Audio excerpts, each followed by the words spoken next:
Good morning, everybody. It's Chris here. I I just want to give you an update on the route that we're going to travel in our upcoming trip, and I'm doing this for a few reasons.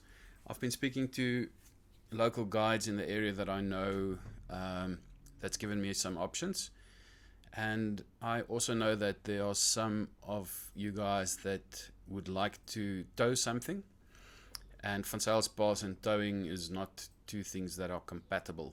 It is a very dangerous road to tow a caravan on, and therefore you can't do it. So um, I also know that some of you guys are renting vehicles, and I know that some of you guys have vehicles that you don't want to break. So what I wanted to do was to make sure that we have a trip that is enjoyable, a trip that we don't risk too many things breaking, and we are traveling as safe as possible but still doing everything that we want to do.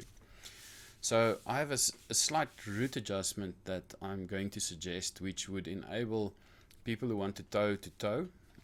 It would give you the option whether you want to do Van Sales or a little section of Van Sales or not. So we're going to go to the pass, unhook trailers, go up, have coffee or lunch or whatever at the top, and then come back down again. That would be your choice whether you want to do it or not. And I'm quickly going to show you what the road would have looked like or what the differences would be. The easiest is just to go onto Google Maps and show you on Google Maps where it is. So we're coming up from Etosha towards Ruacana. We're going to fill up at Ruacana, and then we are sleeping in the Ruacana area for a night. The next day we travel up with the Kunene River to Ipupa Falls. We're at Ipupa Falls for 2 nights. That is all still the same. But then from Ipupa Falls, the plan was to travel down to Opuwo.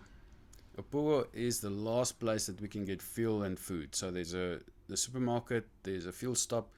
We fill up our vehicles, and that's the last place. From there, we are stuck without fuel for probably about a week. So we'll chat about the fuel situation as we go. But from Opuwo, then we travel up north towards Ochitanda, which is where more or less where the Van Sales Pass starts. Now, if you look at, just to give you an idea of where we are, this is the Namib Desert. The Kunene River is up here at the top. This is the Hartmannsberge and the Hartmanns Valley, which sits on this side. And then if you go to the right hand side, this is the Marienfluss area that we're going to visit. So as I said, Ochitanda is the town just before Van Sales Pass, and if you do Van Sales Pass, you're basically crossing from Ochitanda to there. Now if you look here, you'll see Van Sales Pass is down here. So we would arrive down here in the riverbed, and if you zoom in closer, then you can see the road that goes up to the viewpoint, which is up here. And it's basically this section that is Van Sales Pass. So crossing over from this side to this side is the Van Sales Pass area. So there you can see Ochitanda is there. There's a gravel road all the way there, and then it's just crossing into there, which is the Van Sales Pass route.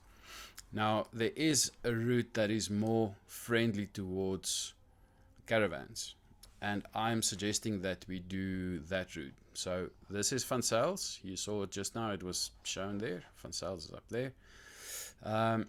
If I go back to Ochitanda and I go back to Opuwo's side, right there at that intersection, well, that sharp corner, there's a road that cuts across in the south here. Now that road goes down towards the west, and then it turns down between the mountains, Okanga, and it comes out here at Marble Mine. Now Marble Mine was going to be a campsite for us in any case. So instead of sleeping here at the campsite at the beginning of Van Sales Pass, my suggestion is that we follow the road and we go down here to Marble Mine for the night. There's some lone men on this road, the stone men of Kokuland. So if we keep an eye out, we'll see them. This is a very popular route to take, and ultimately we end up at Marble campsite. And then, so instead of sleeping at Van Sales, we sleep at Marble.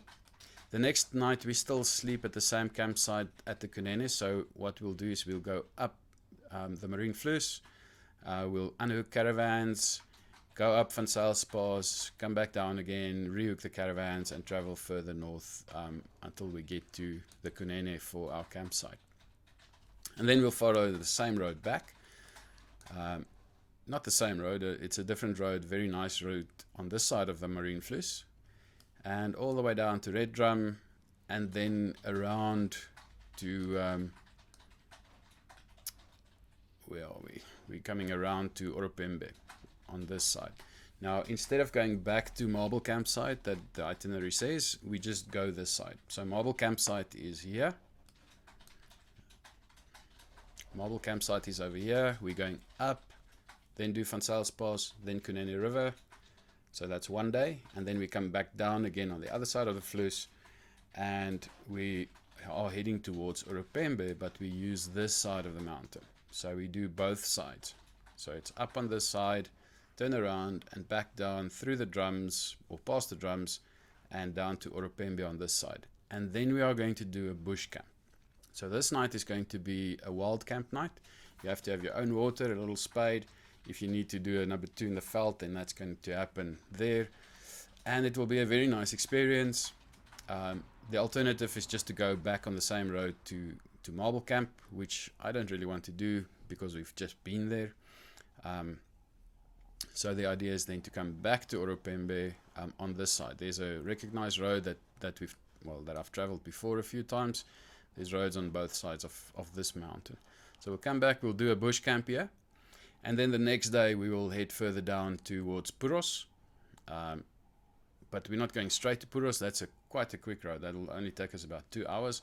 Instead, we are going to go to Oropembe, which is here, and then cut across and into the mountains and see if we can find more lone men. And it's a very pretty area to drive through here. And ultimately, we'll arrive at Puros for the night, and then we'll spend the night at Puros there. So the suggestion that I'm making is to basically skip the Van Pass thing and do it only for those who want to do it. So we go around the bottom.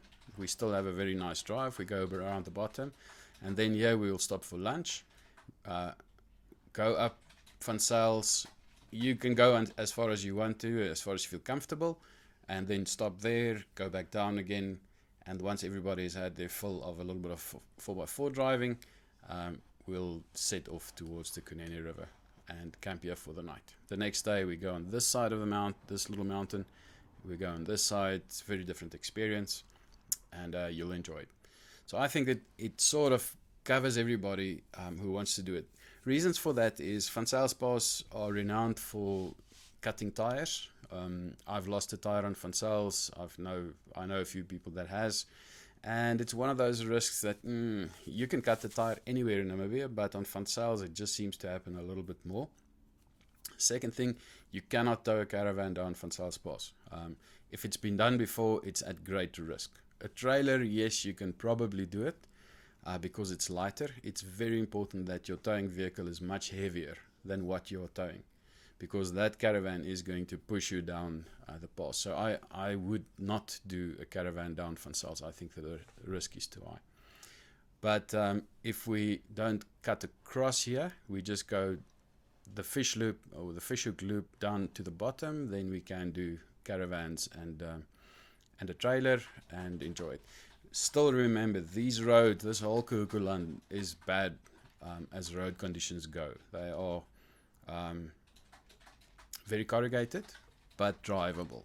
So if you can stay away from towing, it's always easier to not worry about anything that you're towing. If you are towing and it's something light, then that's all right, you can do that. But it has to be a rugged off-road thing. Nothing small and dandy. It has to be a really solid vehicle to travel on these roads. I still prefer not to tow. It just makes life a lot easier. So that's my suggestion. If you have a major issue with that and you definitely want to drive from Ochitanda down to the bottom of Van Zyls Pass, tell me, and we can always make a plan and maybe split the group up. One group goes around the bottom and the other one crosses over the top. Otherwise, the plan is to go to Van Zyls. It's up on the side of the hill on the back here. Somewhere you'll see the road. There it is. You go up here on the side of the road. This is the viewpoint. If you've seen the pictures of Van Zyls at the top, this is the viewpoint. And then the road just goes that way. So we would have come in here, stopped here for lunch, down the hill, and here's where you pack your rocks at the bottom. So the idea is just to stop here, unhook the caravans, get up to the viewpoint, have lunch, and come back down again if we do so. The really bad section is up here, right up there. That's where the bad section is to get through the pass, the one that you see on the videos. And then from there, it's out at the river, or the river mouth, and up into the Marienfluss to the campsite at the Kunene River. So as I say, if you have a problem with that, let me know. Otherwise, that's what I would like to do. I think it's a prettier route. I think there's less risk involved, and you're still going to be able to drive Van Zyls if you feel like it. If you don't feel like it, you don't want to break your vehicle, you want to just make sure that we get home in one piece, then you have the option to skip the Van Zyls itself. But we will be there. You'll see it from the bottom if you don't drive it. All right. Any issues, let me know. The other thing is I need your email addresses. If there's any email address that would like to get the preparation that's not on this list, then please send that email address to me so that I can get you onto the list. Otherwise, have a good day, and we'll chat again soon. Cheers.